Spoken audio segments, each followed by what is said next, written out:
ഇപ്പോൾ മന്ത്രി ജി.ആർ. അനിൽ മാധ്യമങ്ങളെ കാണുന്നു. നമുക്ക് അതിലേക്ക് പോകാം. 37 കട രാവിലെ തുറന്നു.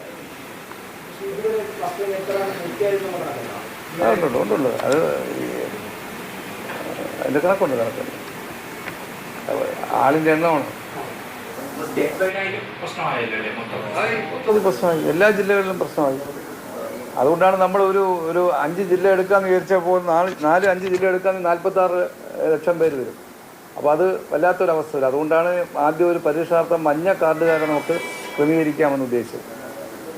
അത് നിങ്ങളത് വസ്തുതാപരമായിട്ട് കൊടുക്കണേ. കാരണം ഇല്ലെങ്കിൽ ആകെ നാട്ടിലെ ആളുകളിൽ വല്ലാത്ത അസ്വസ്ഥത ഉണ്ടാക്കും. വന്നവർ തിരിച്ച് പിരിഞ്ഞു പോവുകയില്ല, ആകെ പ്രശ്നമാകും. അതുകൊണ്ടാണ് ഞാൻ ഉടനെ വിളിച്ചത്.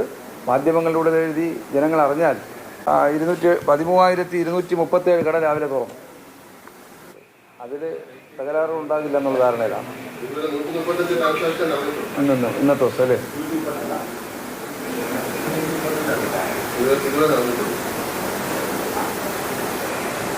അത് നമുക്ക് നോക്കാം.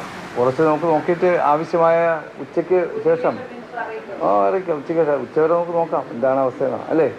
ഉച്ചവരെ നോക്കിയിട്ട് ഇതിനിടയ്ക്ക് അവർ പറയണത് പ്രശ്നങ്ങളില്ല, പരിഹരിക്കാന്നൊക്കെ പറഞ്ഞു. എന്തായാലും അവരുടെ അഭിപ്രായങ്ങൾ നോക്കാം.